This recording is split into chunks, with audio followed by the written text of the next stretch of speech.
What's up, gamers? Today, I've prepared a very special video for you guys.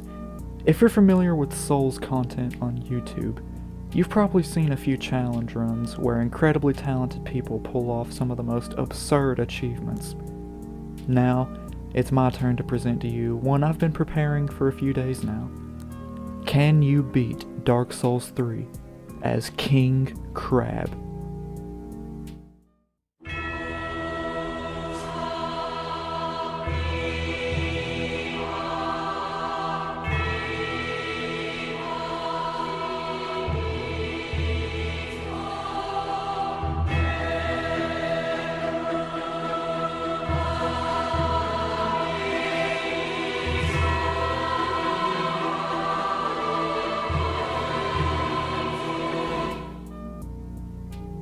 In case you're unfamiliar with how this challenge run is set up, or just wondering how I'm even playing as a crab in the first place, it's because I installed the CINDER mod after watching this video from Prod.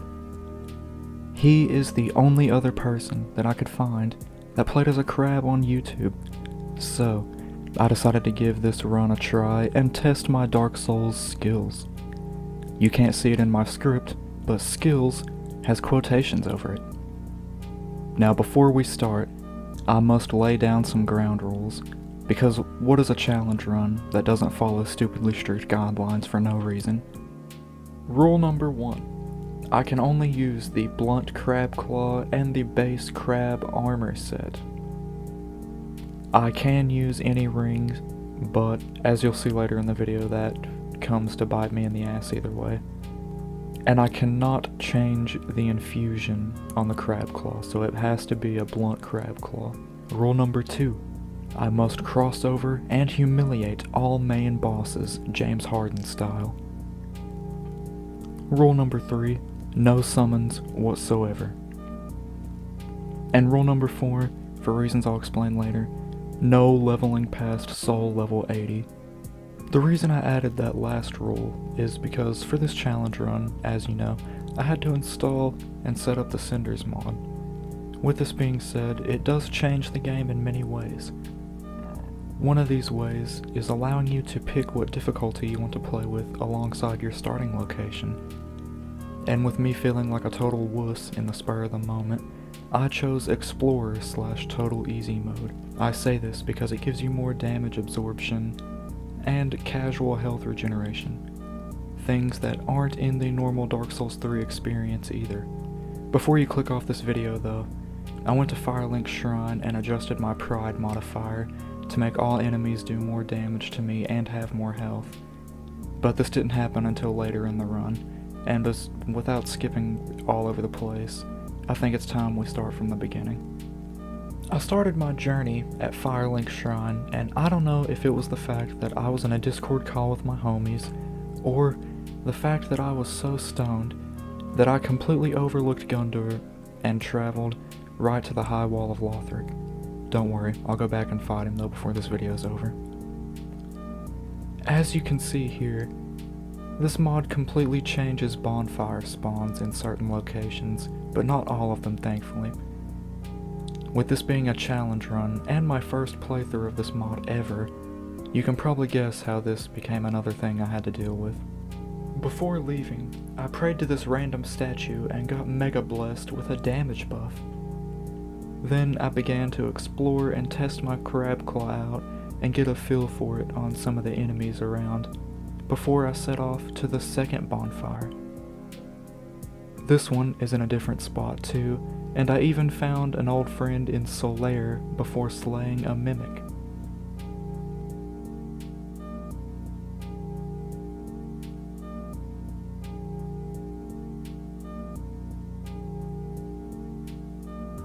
I then used the souls from that mimic and put 1 point into vigor.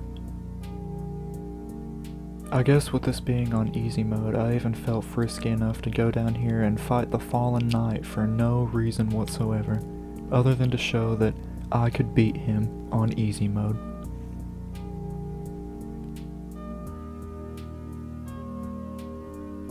After returning up the elevator, I stumbled into one of the adjacent rooms and found a bonfire, Normally this bonfire is at the top of this structure, but for this mod they've changed it to where it is down below where Geralt is.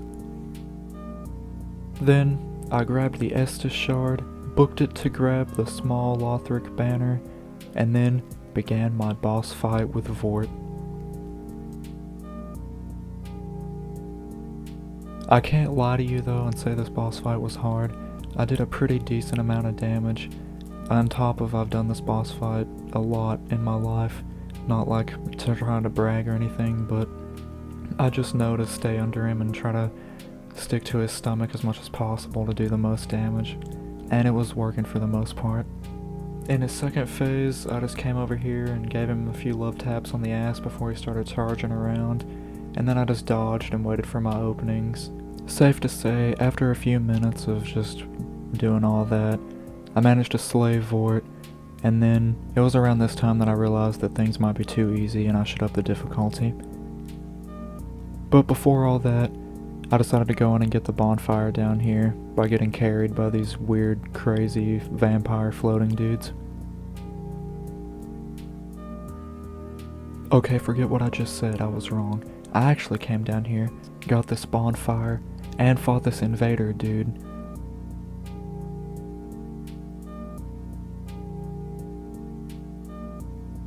Then I dumped those souls into endurance and made my way to the rotting tree boss. There's really not much to say about this gimmick boss. I mean, I just took my crab claws and I pinched his sacks until he didn't have any sacks left. Then I did take the L and said "Rip Bozo" before I pressed F to pay respects on his grave. It was around this time that I decided to make my way back to Firelink Shrine and apply the Curse of Pride I was talking about earlier that made everything harder. I was really banking on this being the difficulty increaser that I needed after realizing the mistake I chose after playing on Explorer mode. After that, I upgraded my Estus Flask a maximum of 1 time before I set myself off on my journey. Before I left though, I grabbed this mod Covenant because I had no idea what it did. Shortly after that little pit stop, I made my way back to the dilapidated bridge to continue the story. Then I came in here, got this bonfire, and accidentally found a mod boss and decided to kick his ass for shits and giggles and bragging rights. Even though earlier in the challenge I said that only all main story bosses are what I have to defeat, I still decided to defeat a few mod bosses here and there for the souls every now and then whenever I found one. After swinging my crab claws around for a few minutes, this guy was a goner. After that misadventure, I meet Sigbro by the elevator, take it down, and find a new bonfire location. I used those souls from earlier and dumped them into endurance and health before making my way into this room down here and fighting this icy dude. After killing him though, it was safe to say that I was in my least favorite part of the game, so I'm gonna speed this up and get through it as fast as possible. I also should probably leave in that they took out one of the bonfires in Crucifixion Woods, so that made my run to the Crystal Sage even more harder after I died. And believe me, I died here because this mod brings many enemies to this area that are not normally there in the base game. Once I finally made it inside the Crystal Sage boss room though, this boss fight wasn't really that hard, but I did use all of my Estus and actually traded with her in the final blow, but I'm counting it anyway since the game did.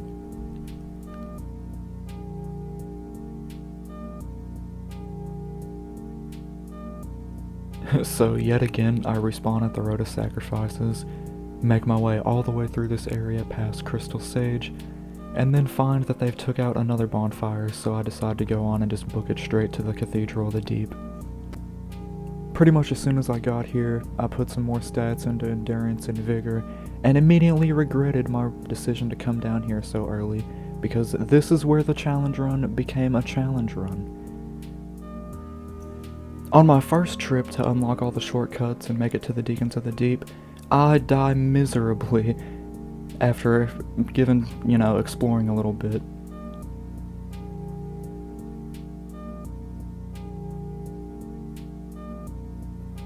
And then, on my second go around to go back and get those souls that I dropped being a dummy, I end up getting sandwiched in one of the most horrible ways I ever have in my experience in Dark Souls. Believe it or not, this death actually had me standing next to the bonfire and holding my hair for a little bit, so for the sake of mental sanity, I decided to call this session quits and give it another go tomorrow. After coming back on day 2 with a full head of steam, I was feeling much better about this run, managed to get my old souls that I lost last playthrough, and found a new boss that was added in the mod that I decided to fight for the hell of it. But on my first attempt while trying to clear ads before fighting him, I actually got wrecked. I made it back though, and to start the fight with this guy, you actually have to taunt him, which is unlike any other boss in Dark Souls 3. But this mod is different, so I allow it. My first few minutes of fighting him wasn't really much of a fight, it was me trying to learn his moveset, and to my knowledge, he basically has the Dragon Slayer armor's moveset, just a different model. Even though I felt like a big brain after figuring this out, this was, if you haven't noticed, the first boss that I've fought after applying the Pride modifier, so my damage drop-off is surreal, and after about 15 minutes of non-stop combat with this fool, he claps my ass MLG 360 style, sent my ass straight back to a Call of Duty lobby. After yet again making the heartbreaking run back to the boss, or should I say mini-boss, I decided to take a look at my wide variety of rings, and actually chose the one that could help me the most, due to the fact that I haven't upgraded my vitality at all this run, which means I cannot use whatever ring I want. I have to keep in mind for my weight load at the moment. This is also the first time that I decided to use pine resin. It isn't really that big of a damage buff, but I was really frustrated and wanting to use anything that I could use to my advantage. After another 15 minutes of watching animations and striking at my absolute precise openings, safe to say, this completely optional boss is finally defeated, but I will never forget the 47 minutes and 58 seconds this motherfucker took from me. After that big mess of emotions, I got the shortcut before heading to the Deacons and spent all those souls I just gathered in all that stressful activity. Ironically, at this point, I was tired of wasting time and wanted to go straight to the Deacons of the Deep, so I came over here and got the Rosetta bonfire, so I didn't have to run as far. But in the process of doing that, I found a bonfire that is even closer. The reason I said ironically earlier is because the Deacons of the Deep gave me around 3 hours of footage, which means I struggled with this boss for a very long time compared to what most people probably do with this boss. But to give myself some credit, this mod does change the boss fight in a few ways, but none in any major ways. They just add like 2 cathedral knights alongside all the other deacons and give the deacons more health. Either way, it was too much for me apparently. I'm sure all of you would love to watch all of the attempts that I had tried, but to make this a little quicker, I'll just go over some strats that I did to finally conquer them. Number 1, the main strat, I stopped being a bitch and just decided to hit the 2 knights over and over until they died, and then fought the Deacon's boss normally. Even though they were a little beefier, this seemed to be the most effective strategy, and eventually, I copped that fat W.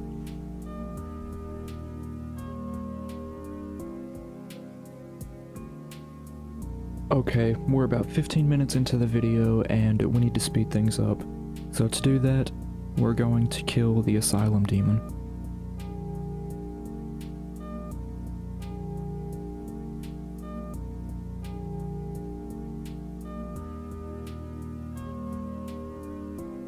After that, I continued on path to the next main story boss and Lord of Cinder, the Abyss Watchers. Now, there's a lot of lore that goes on with these guys, and they happen to be my favorite boss fight, but I'm not going to spend a lot of time here. After a few attempts, it wasn't that hard just because of how familiar I am with this boss fight.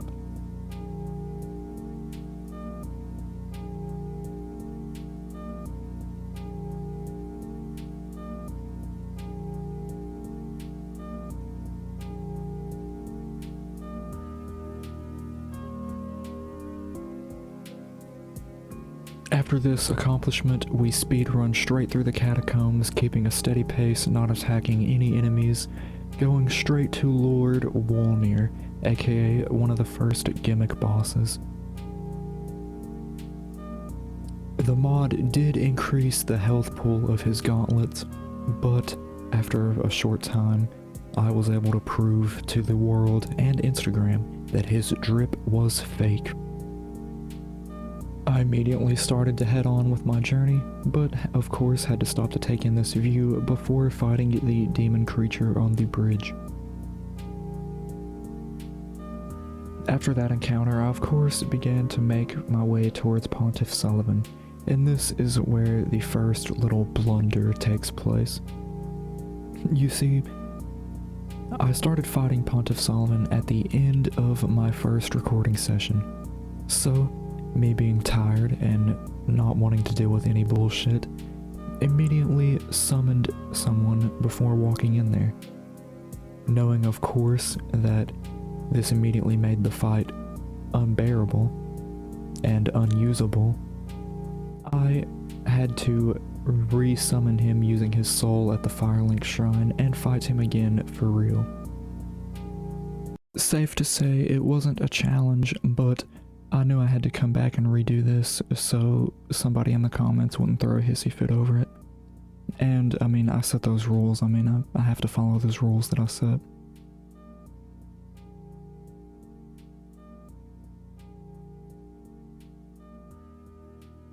After these two Pontiff encounters, I decided to use all the souls that I had to level up, and then I decided to go straight for the next boss. I forgot his name, but that dude that shoots all the weird arrows and big old dude. Either way, I was on demon time and he couldn't stop my speedrun strats, and within a matter of 2 tries, his ass was in the grass. After Alduin, of course, we have to run to Yorm, and to get to Yorm you have to run through the Ethereal Dungeons, and that is always as hell as can be, but nevertheless, we do manage to get there. Of course, with the rules of the challenge being I can only use the Crab Claw, I didn't expect them to do as much damage as they do, so I can say that Yorm wasn't as bad as I was dreading it to be. Thus ending the tale of one of the other gimmick bosses. I then decided to use these souls to level up and then end this recording for session 2, I believe. Once I picked back up the next day, I immediately remembered why I decided to quit. It's because I had to fight the dancer. Realistically though, I was just overthinking this fight a little bit, and I eventually overcame it with some pure perseveration, self-willpower, and big-ass crab claws. The next place I decided to go was the Fallen King Osiris's graveyard or garden, whatever it is, so I could murk his dumbass and his invisible baby. And as a matter of fact, you should call me King Slime, or Young Thug for the amount of time it took me to wipe that op's nose. After that, I followed the path of expecting to fight Champion Gundyr, but instead was teleported to the Archdragon Peak, where I decided to just skip Gundyr and continue with the game and fight these 2 bosses here. One of those bosses being one of many infamous gimmick bosses, and instead of just doing the gimmick where you run up on the bridge and jump on his head and one-shot him, I decided to fight him with my crab claws too, because they did a significant amount of damage, and I mean, after playing Elden Ring, I never realized that he just has the same combat mechanics as an Elden Ring dragon. Okay, so the pacing of the video has been extremely sporadic, and one of the main reasons is because it's finally time to ring the bell and summon the Nameless King. And the Nameless King is someone who I have over 5 hours of footage with for this run, and of course, I'm not about to show you every single bit of that. I will fast forward some of it, but just know that I struggled an immensely amount of days on the Nameless King. But, again, with perseveration and willpower, I made it in the name of the Crab King.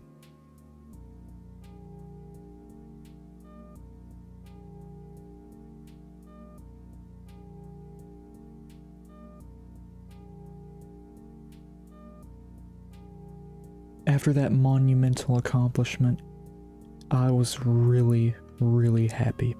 So, to celebrate, I got extremely drunk to finish this playthrough, and continued through Lothric Castle.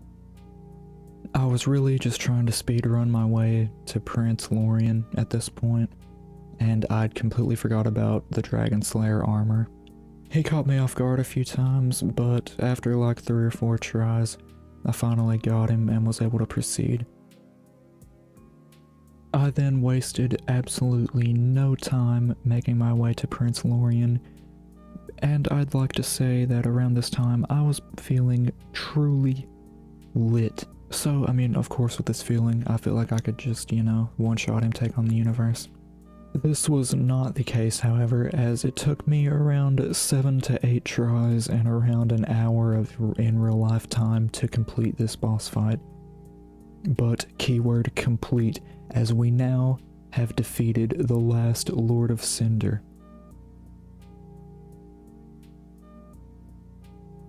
After that, I immediately ran back to the Firelink Shrine, like a bully that just stole his first bag of Halloween candy from a toddler, ready to put all the heads down on the pedestals and begin the final fight. I really don't believe I was ready at the time though, as I then again have around 4 to 5 hours spanning across 3 different days for this fight alone. And, I mean, I guess it's only fair being, the final boss fight, right? Even the run up to this fight, this mod put 2 Black Knights instead of just, the normal nothing. That's not really a big gripe though. I mean, of course, I'm sure everybody watching this video knows the Soul of Cinder has 7 stages it can run through, and I only have 1 Crab Claw and 5 Estus because I didn't look around or watch any videos, so I didn't, find all the Estus shards to upgrade my flask that much. You can definitely just chalk this up to me being lazy, but either way it did affect my run. Safe to say, something as simple as words can't describe how fucking happy I was whenever I finally defeated the Soul of Cinder. I really don't know how to explain to you guys that this took literal days, and I honestly did not think it was possible, just based on my equipment I had at the time, and the fact that I capped myself at soul level 80. I was going to go balls deep and do the secret ending, but with this run taking about 7 days just to gather the footage, I decided to take one final look at my surroundings before resting at the bonfire and completing the main story of Dark Souls 3. I really don't know how to end this video, so if you've watched this far, I really genuinely appreciate it. But with that being said, I guess you can beat Dark Souls 3 as King Crab. Or more specifically, you can beat the Cinders mod as King Crab. 20 Cuban link and it be hanging to my nuts. Bitch, I'm in a cup, but I put it in her guts. And you can't hang with us, this propane make you throw up. Think we playing in a band the way we banging on that drum. Yeah. God damn, slamming on these bitches.